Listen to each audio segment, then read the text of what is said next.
One of the things I love doing the most in my free time is playing games from my collection of retro consoles and computers I've accumulated over the years.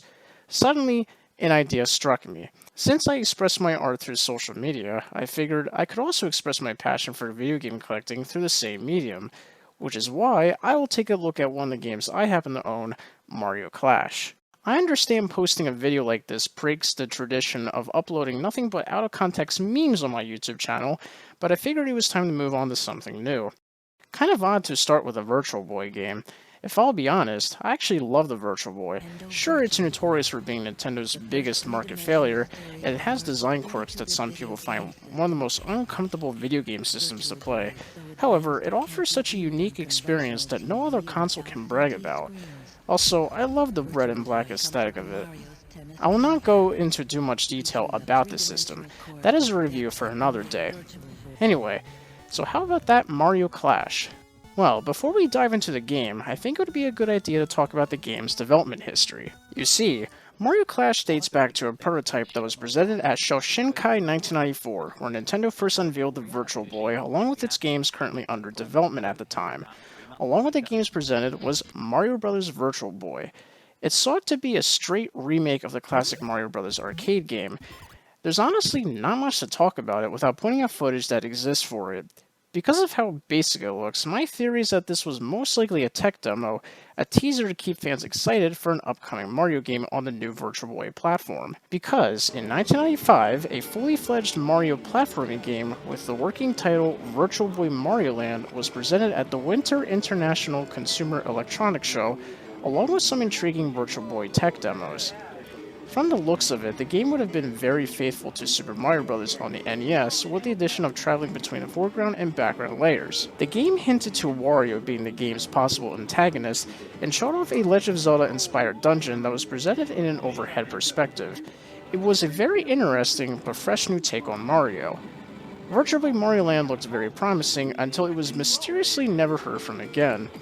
It has since been speculated the game would have incorporated a minigame similar to the Mario Bros. Arcade game, most likely borrowing elements from the Mario Bros. Virtual Boy demo.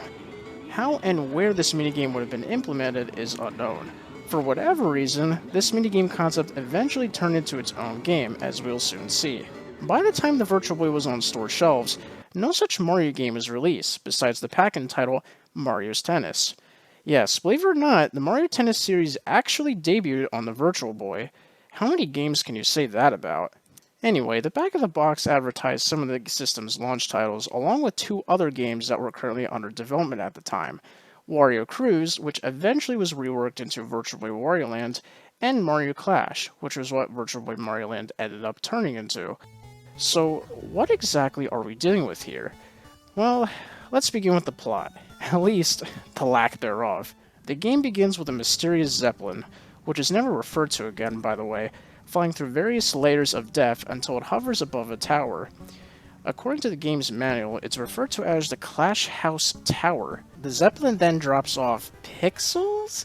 I'm not quite sure. I think they're supposed to be enemies, and claims the Clash House Tower. The camera then pans down, exaggerating the length of the tower while passing through layers of clouds until the entrance is in sight. Mario walks into a shot and curiously examines the tower. Without questioning, Mario enters the Clash House Tower, and that's it. Who these enemies serve for, what exactly they want from the Clash House Tower, and what the purpose of the tower is never explained. As you can see, the plot is nothing remarkable. Since this is a Mario game, a series that never had deep stories but with a bigger emphasis on gameplay, I'm not expecting too much from it. What a Mario fan might find disappointing, though, is that besides Mario and some of the classic enemies you may recognize, no other characters contribute here outside of cameos. Oh well. Alright, let's see what we have on the menu screen. It's interesting to see a level select option so you can at least continue from wherever you left off. What's weird is that it doesn't reach past level 40. I assumed it's programmed that way to not spoil players. Next, we have an option that opens up a list of high scores. Nothing spectacular, but the game lacks the feature to save, which almost makes this pointless. And lastly, an option to adjust the brightness of the Virtual Boy. Upon starting the game, what newcomers might not expect is that Mario Clash is not your typical side-scrolling Mario adventure, but rather based on the Mario Bros. Arcade game, much like the 1994 Mario Bros. Virtual Boy demo. Once again, we have the concept of traveling between the foreground and background layers, a concept that was borrowed from the cancelled Virtual Boy Mario Land game, and then later repurposed for Virtual Boy Wario Land. Something off topic real quick, since the basic structure of Virtual Boy Wario Land is akin to the Mario Land game as discussed, it makes me wonder if they separated it into two separate games, with the side-scrolling structure diverging into Virtual Boy Wario Land and the supposed minigame concept morphing into Mario Clash. According to research I've done, since all these games were apparently developed by Nintendo's now defunct R&D1 department, it seems likely. Back on topic, instead of bopping on the platform's underside from where the enemies roam on, like in Mario Bros., Mario this time throws shells at enemies. You do this by stomping on a Koopa and simply touching them when stunned. Mario will automatically pick up the shell, and from there you can use the action button to throw it directly at enemies. A mechanic I find interesting is that by utilizing the Z-axis, you can also throw shells at enemies who are on a different depth of field adjacent from the players and vice versa. It's very satisfying to pull off, and it does a good enough job of showcasing the Virtual Boy's stereoscopic 3D. Unfortunately, this gimmick really overstays its welcome, as I'll soon explain why. If you happen to use the same shell on multiple enemies without dropping it, the shell will sparkle, signifying that it can be thrown further and faster. With this, you can pull off some pretty complicated and creative throws. Okay, so as for the controls, you use the directional pad to move Mario, makes sense. Oddly, the B button jumps while A throws shells. This is quite bizarre even for a Mario game, since the series set the standard for side-scrolling games to use the A button to jump, while the B button is used for whatever action a game has programmed. That being said, it's a control setup I've since adjusted to, but man will it throw off newcomers. Details I find reviews of this game fail to mention is that you can hold the L bumper to make Mario run. Alternatively, instead of using the A and B buttons, you can also use the R button to jump, and without having to angle Mario yourself when throwing shells, you can angle your throws instantly using the Virtual Boy's unique second directional pad. Worth noting is that Mario no longer controls as efficiently as he did in past games. I don't know, Mario's traction is a bit off and his jumps feel too heavy. I often find myself misjudging jumps a lot because of it. Controls aside, the basic structure of the game works like this. Much like the arcade game this is based on, Mario must defeat all the enemies in a level, with the exception of Koopas. The more enemies you defeat, the further the mushroom counter decreases on the right of the heads-up display. Once it reaches 0, a mushroom power-up will spawn randomly. Touching it will temporarily enhance Mario's shell throws, instantly knocking off enemies. Disappointingly, not only it doesn't grant Mario an extra hit, but it's also the only power-up in the entire game. That's right, Mario dies in one hit, just like in Mario Bros.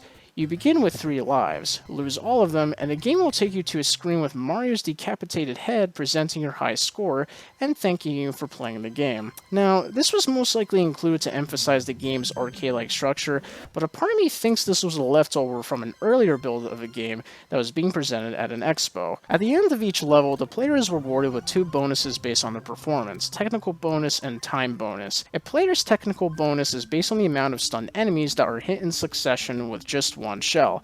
In other words, a combo, which the game calculates into a multiplier afterwards. If I have to give this game credit, it is incredibly satisfying to pull off and is the reason why I find myself replaying the game.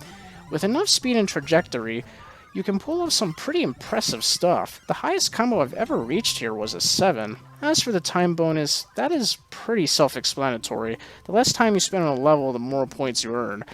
Oh yeah, each level has a time limit. No need to worry, as it never gets in the way. If the player loses a life, however, the bonus will be completely eliminated. What purpose do the points serve, you may ask? More on that later. Unlike Mario Bros., Mario Clash has a decent variety of level aesthetics, but they barely impact the gameplay besides rearranging some platforms and pipes that transport you between the foreground and background layers.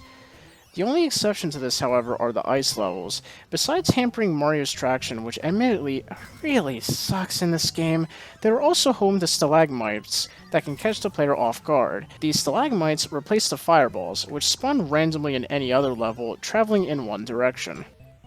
Otherwise, the level design is not too varied, unfortunately making the game a bit repetitive. At least the enemies will keep the player on their toes. First, we have Koopas, which Mario uses to throw shells, as discussed before. Each level spawns no more than 2 Koopas. If one is defeated, another one spawns in its place. Also, they are oddly the only enemy in the entire game that Mario can jump on. Next, we have Spike Tops. They behave much like Koopas, but are ever so slightly faster and cannot be jumped on. Instead, the player is required to throw a shell at them from any angle in order to defeat them. Following that, we have what I assumed were the classic spiny enemies from the Mario games, but are actually referred to as Thornies in the game's manual, treating them as an entirely different enemy. They are similar to Spike Tops, with the exception being the player must throw a shell from a layer adjacent to a Thorny. This will stun them. From here, another shell can be thrown at them, this time from any angle. The player can also make body contact with them while stunned. From this point forward, every other new enemy the player encounters must be defeated in this fashion, and this is where the shell throwing mechanic can really overstay its welcome.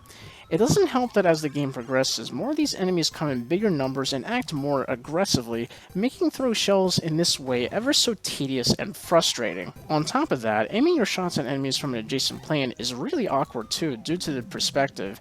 I often find myself missing my mark a lot. I guess the developers figured that the Virtual Boy's stereoscopic 3D was enough to help give the players an idea as to how they should line themselves up with an enemy on an adjacent plane, but implementing an aiming reticule definitely would have helped. Anyway, we're almost done with the enemy roll call. Next in line we have Paragoombas, who traverse in short hops. They basically replace the fighter flies from the Mario Bros. Arcade game. Newcomer we have Lobs. They are these weird cart enemies that roam around much like Koopas, but can lob cannonballs if the player dares to get close. They can also do this from an adjacent plane as well.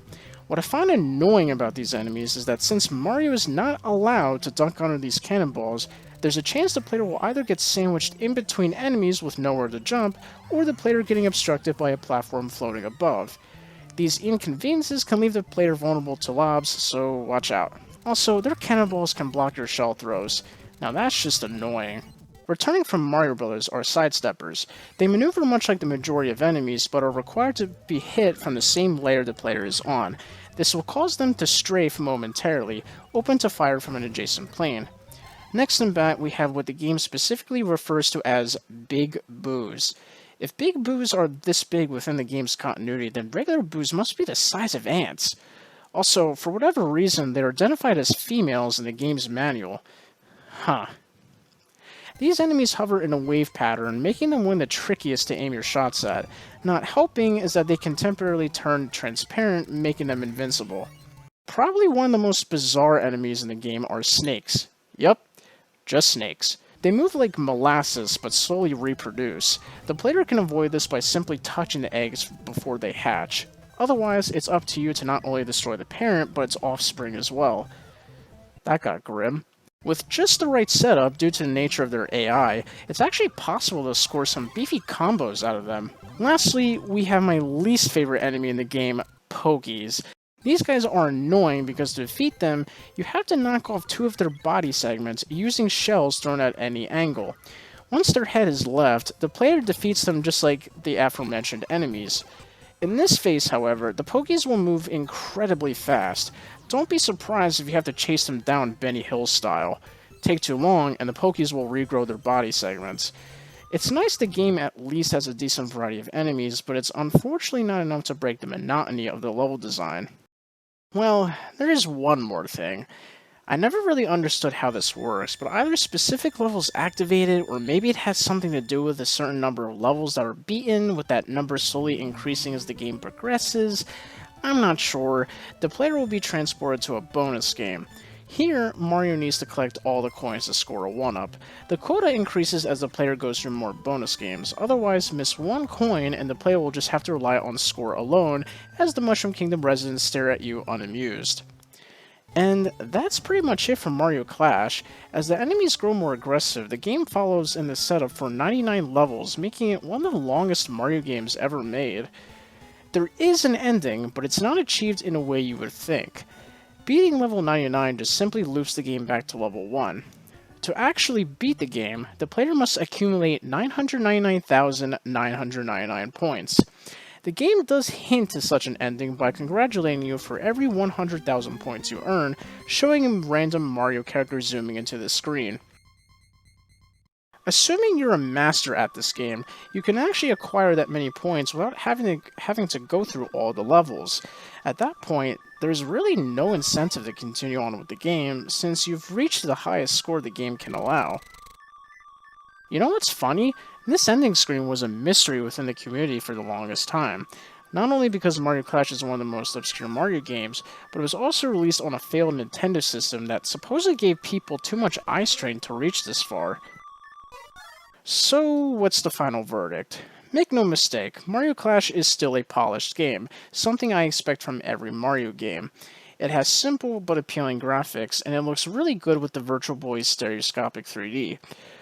While unsettling at some points, the music is memorable, although more songs could have been added to break the monotony. The sound design is excellent. They have an arcade-sounding quality to them that have so much impact. However, this is a game best played in short bursts. It's too punishing, the controls are too awkward to get used to, and it doesn't offer enough variety to keep players invested. While flawed, the sheltering mechanic keeps the game from becoming stale in some aspects and offers a fun challenge. That being said, if you want to play Mario Bros., I recommend trying out the Mario Bros. Remake on the Game Boy Advance. It doesn't have as many level and enemy varieties, but it has fluid controls that any player can get accustomed to, colorful and appealing graphics, and the game is very easy to access. It's easy to emulate on a computer, and the game came prepackaged with all the Super Mario Advance games, with the addition of Mario and Luigi Superstar Saga for some reason. It even has multiplayer for those extremely rare instances, especially in this modern age, where you can meet friends who have more than one Game Boy Advance system, at least one link cable, and more than one copy of Superstar Saga or any other Super Mario Advance game. It's a shame Virtual Boy Mario Land ended up getting cancelled. It held so much promise. Most likely, Nintendo didn't have the sufficient budget for the project. On top of the troubled development of the Virtual Boy, it coincided with the development of the much more anticipated Nintendo 64. Still, what we got in the end was a fun distraction. I give Mario Clash a 7 out of 10. Thank you for watching, and take care.